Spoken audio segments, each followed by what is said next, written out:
Hi, my name is Steve Carlson, and this is my presentation from the productivity module of 21 Things for Teachers.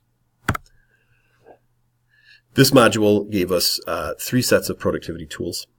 These were URL shorteners, online calendars, and document converters. I had a good deal of experience going into this project on URL shorteners and even more so on online calendars, but the document converter was new to me, so I really appreciated the chance to learn some new tricks here. There were 3 URL shorteners that were referenced in the 21 Things module. Google's, which is goo.gl. There's tinyURL, and there's bit.ly. And if you've ever had the need to shorten a URL, my guess is that you have used one or maybe more than one of these. They're widely available on the internet as well as others, but these seem to be the most common, most popular ones. And all 3 of these are free. And to me, the biggest difference between these 3 tools is the ability to customize your shortened URL. So for that reason alone, of those 3, tinyURL is my favorite. And so if you've never used a URL shortener before and you're wondering, which one should I start with, the thing I like about tinyURL, in addition to it's free, is it will let you customize the URL, the shortened URL that you're creating. URLs need to be unique, so you can't customize it to anything you want because there's a chance that someone else has used that that specific custom URL within tinyURL. But as long as you can create something that's unique, you can customize your shortened URL. You can do it for free, and you can do it without creating an account. If you use bit.ly, you can customize your shortened URL, but they make you create an account. That account is free, so it's not going to cost you anything, but for me, having one less set of login credentials I need to remember is helpful. Google's URL shortener is really simple to use, but whenever I need to use a URL shortener, it's a project that I'm spending a little bit amount of time on anyway. So the extra time that I might spend on tinyURL versus Google's really doesn't factor into much when all is said and done. The application I see for Central Office with a URL shortener is really the same as what I see for it now as a building principal, and that's in surveys. Here at Sandusky, we survey our stakeholders, and by stakeholders, I mean our students, our parents, and our staff, at least annually, usually when we're getting ready to do the school improvement report. And there's a lot of different online survey tools, which is probably part of someone else's presentation. But pretty much all of those, when you create your own survey, is going to create a really long URL. So shortening the URL is most helpful, and being able to customize it gives you the added ability to try to create something that's going to be a little easier to remember. So for example, I might take a SurveyMonkey survey that I create and shorten that URL down to something along the lines of maybe SHS Staff Survey 2018. Now that might not be the shortest URL, but it's going to be shorter than what the SurveyMonkey URL is going to be. And it's something that the staff members have a little bit better chance of remembering. Even though you're going to link that in an email or put it on Facebook or other social media, having something that is customized and a little easier to understand, I think adds a little bit of professionalism, not to mention convenience for the users. There were 4 different online calendars that this productivity module referenced. That was the Google Calendar, the Microsoft Office Calendar, Office 365's calendar, and Apple Calendar. And I think that the calendar that an educator is going to use at work is probably going to be driven by the software that that district uses. Sandusky Community Schools has been using Google apps, including Gmail, for quite some time now, so I've become pretty accustomed to using Google Calendar. So what I want to do right now is step outside of my presentation and just show what my Google Calendar looks like. I typically have it on the week view, and this is a few weeks ahead right now, so it doesn't look as condensed as some other weeks do. Actually, here this week doesn't look too bad either. The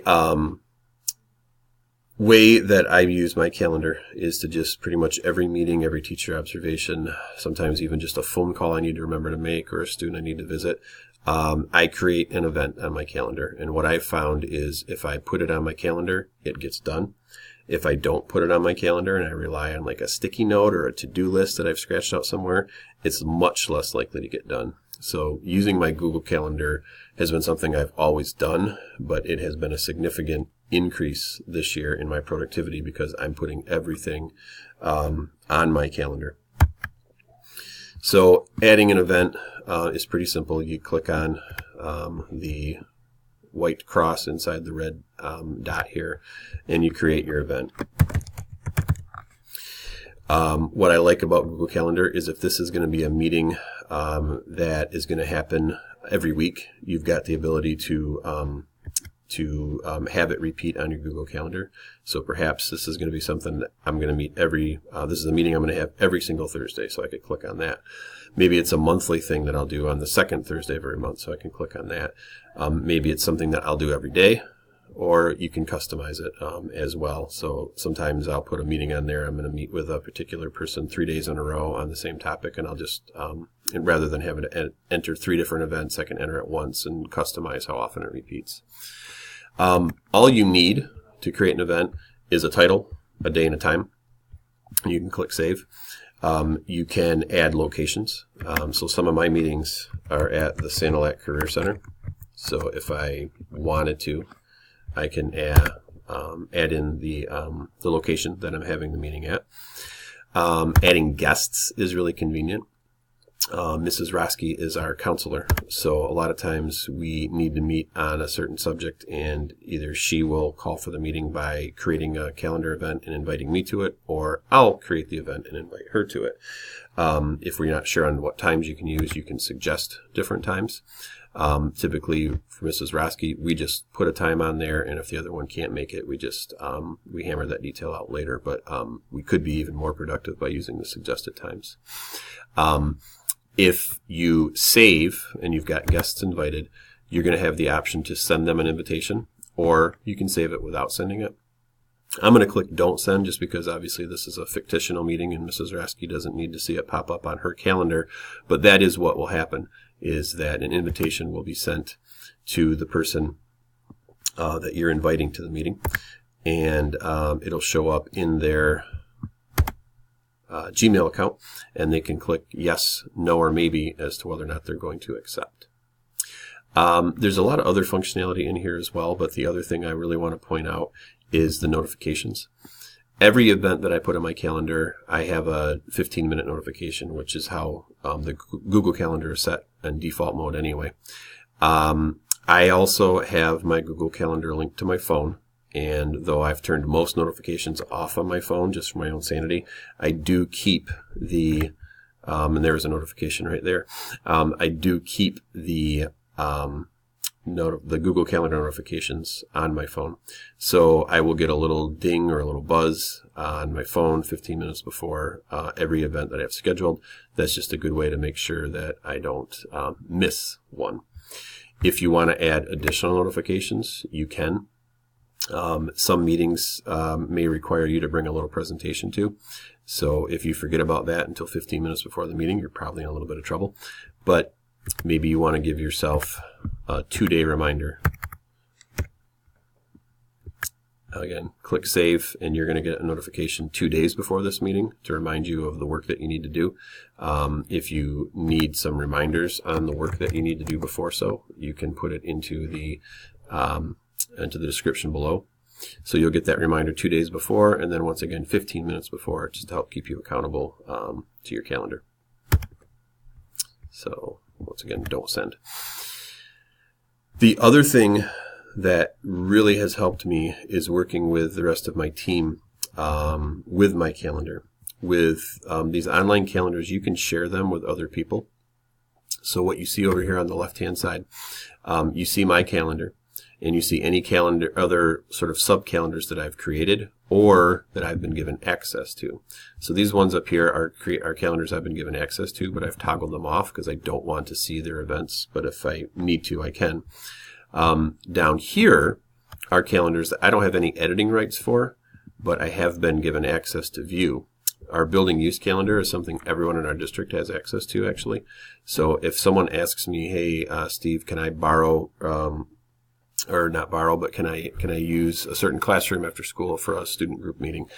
I can quickly click on that, and you see all these events that just popped up, and I can, if I know the date and time that the individual wants a room, I can let them know it is or isn't available.